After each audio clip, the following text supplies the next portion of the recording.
Две девочки, не немки, в калитку, и подбегают ко мне. Я стою.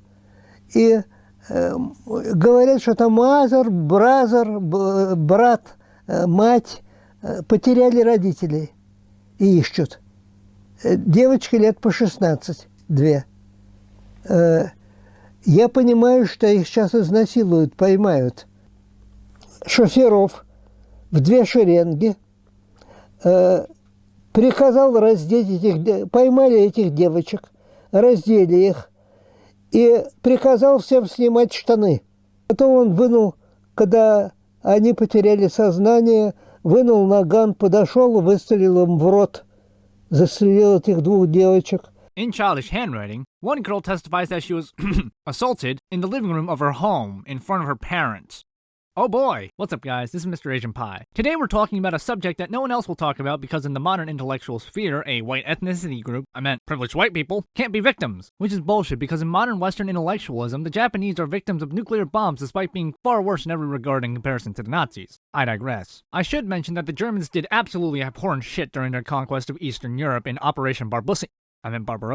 Genocides, massacres, and a couple recorded accounts of rape. Though even from the Soviet accounts of the Great Patriotic War, both field officers and occupation forces of the Wehrmacht were generally well regarded. Especially among the non-Russians, families were open to willingly quarter occupying troops, without issue. It should be noted that this was a case-by-case basis. In certain divisions, acts of looting or even petty crime were severely punished, while it ran rampant in others. Despite the inconsistency, for the most part, the Germans were on their best behavior. Much of it stems from the German army's Prussian heritage and its draconian discipline, though some of it also stemmed from the Nazi ideology. Rape specifically is a great example of the Nazi influence, as the action was extremely condemned, being punishable by death. Not only for its barbaric nature, but due to the threat of the spread of STDs, and the threat of having a half-breed with an Untermensch. Yes, racism was a cited reason not to rape women. Based. The Nazis were so hell-bent on preventing rape that state-backed brothels were set up, something that not even Western forces did. The only time non-Holocaust-related atrocities were committed by German forces were during the Soviet advance, with Germans burning down every place they retreated from to slow the Reds. This is in stark contrast to the Soviets, who also had "don't be violent" as their official policy. Stalin even made a decree banning violence. Unfortunately, unlike the Germans, it wasn't enforced at all. Actually, it was ignored, and in many cases the contrary was incurred. The Soviets fed their own men a non-stop spew of messages calling for vengeance and no mercy. Marshal Zhukov proclaimed, "Woe is to the land of murderers. We will get our terrible revenge for everything." And revenge they got. Even before the Red Army pushed into East Prussia, the unruly behavior and brutality of the Soviets was already well known. This led to major roadways being clogged with ethnic Germans moving westward towards the Western Front. Unfortunately, the Soviet advance moved much faster than many of these fleeing groups of families. Once caught, the main target were women. The elderly were typically shoved aside before being executed, and children were shot at like wild game. Sons who tried to protect their mothers or sisters from being raped were also murdered in cold blood. In one particularly gruesome scene, in the barn near a former German settlement of Nemmersdorf, most of the children and boys were left massacred, while the women and some younger girls were gang raped and murdered, with their bodies being nailed, in a literal sense, to the barn doors, like a fucked up version to the gates of human agony. One Soviet veteran who was interviewed in the 1970s recalled a time where he and his comrades gang raped a girl that he estimated to be around 12 or 13 years old. Now, maybe I don't understand Russian humor, but he recalled the event as funny. Another particularly horrendous event was the Red Army's raid on Haus Dahlem, a former orphanage and maternity ward located on the outskirts of Berlin. According to the Times, pregnant women, women who recently given birth, and women who were in the process of giving birth were raped repeatedly. The Guardian expanded on this, stating that nuns and young girls were also caught in the crossfire. As the campaign continued, though, the Soviets did get more selective with who their victims were. Not in the sense that they stopped raping pregnant women, or women who were giving birth, or nuns, or little girls. They didn't really care about that. The Russians were raping every German female from 8 to 80. What a lovely age range. They started to become more selective as in which woman they wanted to rape. Soldiers flashed torches in the faces of women huddled in the bunkers to choose their victims. Unfortunately, being raped a couple times was only a fate for the lucky. For several German girls and women, the tournament wouldn't end for almost half a decade, as tens of thousands were sent off to camps in northern Russia and Siberia for 15-hour days of hard labor and sexual abuse. One of the worst of these camps was 517, located near the town of Петрозаводск. where over half the inmates would die in the first 5 months of a 5-year prison sentence. Also, one of the tamer punishments for refusing to have sex with the guards was genital mutilation. Though back at home, it just gets worse. One Soviet tank commander boasted that 2 million Soviet children were born in Germany. This estimate, though, is a bit of an overshot due to the epidemic of rape and STDs. Germany briefly legalized abortion. Though, to be fair, this could be considered unnecessary because if the victims haven't already killed themselves or succumbed to other factors, there was a 40% infant mortality rate in Germany and a 90% infant mortality rate in Austria. This was due to the Soviets intentionally starving out the local population as another form of revenge. But it wasn't just the German people that the Soviets were taking revenge on. It was the entirety of Eastern Europe. One country in particular that was fucked over, pun intended, was Poland. Even before the war in 1939, the Germans and Soviets agreed to a joint invasion and annexation of Poland between the two powers. Soviet occupation of Eastern Poland was incredibly brutal, and it could be argued that the Soviets were worse towards the Polish than the Germans were. In the spring of 1940, not too long after the capitulation of Poland, 250,000 Poles, or around 250,000 people,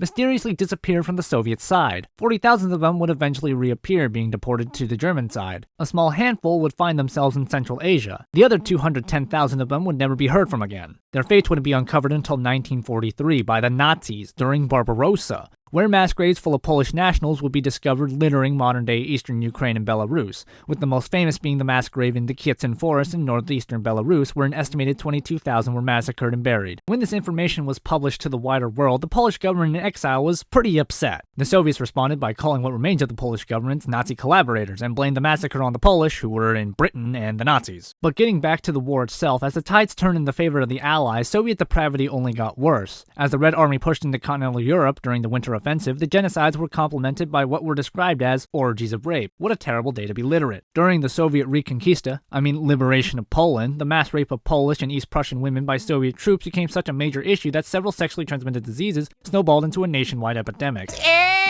In some regions, it was estimated that over half the population was suffering from some sort of sexually transmitted disease. Warnings were issued by what remained of the Polish militia, informing women to always be accompanied by an escort when going outside to prevent being raped. Even then, being in the company of a man wasn't a guarantee from being raped, as there were several recorded cases of Polish and East Prussian boys and men being executed for the horrendous crime of trying to protect their mothers, sisters, wives, or daughters from being raped by Soviet officers. One nasty incident occurred in Krakow, where a large group of Polish men who were trying to protect victims of gang rape were massacred by Soviet troops. In the book The Red Plague by Kalinsky Darius, one of the accounts is from a Polish resistance fighter, Zygmunta Gieroka, who detailed a disturbing scene the Soviets left behind in the village of Golab in modern-day eastern Poland. The smell of blood permeated the room. The corpse of an 8-year-old girl who was front and center, showing clear signs of being gang raped. In the bed laid the body of an elderly man who still had a bayonet sticking out of his corpse. Due to how putrid the smell was, he had to exit the house, where he was confronted with another corpse, this time of an elderly lady whose head was blown off. From the Baltics to Bucharest, if the Soviets were present, it was the same story of genocide, rape, and even forced labor in some cases. In Axis-aligned Hungary, entire villages were wiped off the map by the Red Army. According to the Hungarian Conservative, up to 200,000 women were raped in Budapest alone, and girls as young as 12 and 13 were suffering from sexually transmitted diseases. The Hungarian population was also used for forced labor in what remained of the nation's factories. It got so bad that the Hungarian communists compared it to the cruelty of the fascists, with the working conditions only being slightly better when women were delivered to their new Soviet overlords. Think of that, what you please. The story wasn't any better in communist Yugoslavia, where, in the span of a month, in this small section, 121 rapes were reported, with 111 of those resulting in murder. This was enough to prompt communist leader Milovan Dilas to confront Stalin about this at a party in Moscow. Dilas roughly told Stalin to cut the shit. Stalin responded with a message that equated to, "Fuck you, you ungrateful piece of shit, we saved your ass." Stalin then proceeded to sexually harass his wife in front of him, daring Dilas to do something about it. What a guy. Oh yeah, I also forgot to mention that according to Eurozine, the Soviet liberators were raping and in some extreme cases murdering survivors of the concentration camps. One woman who was in prison at Stutthof recounted how she was gang raped by 3 to 4 Red Army officers the same day of the camp's liberation. Another woman who escaped Nazi custody was hiding in the city of Bromberg with a small group of fellow escapees, recalling of how 2 of their own were shot dead by the Soviets for refusing to have their way with the soldiers during the city's liberation.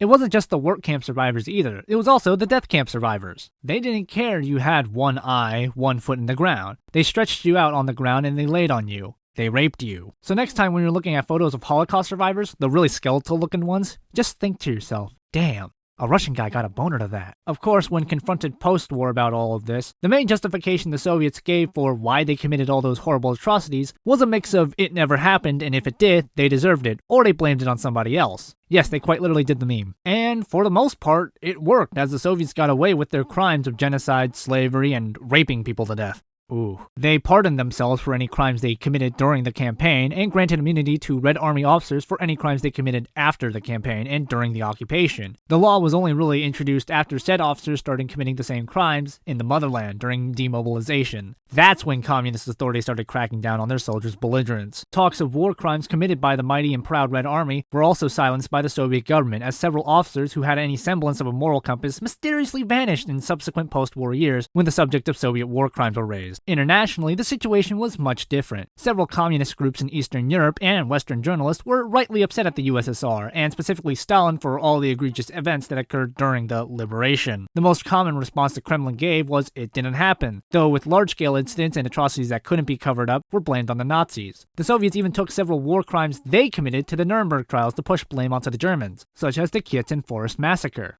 This ultimately backfired, as the Soviet representatives couldn't prove that the Germans did it, so most of these charges had to be dropped. Ultimately, the Soviets had to resort to literally rewriting history books. Another defense, which Russia to this day still uses, is they deserved it.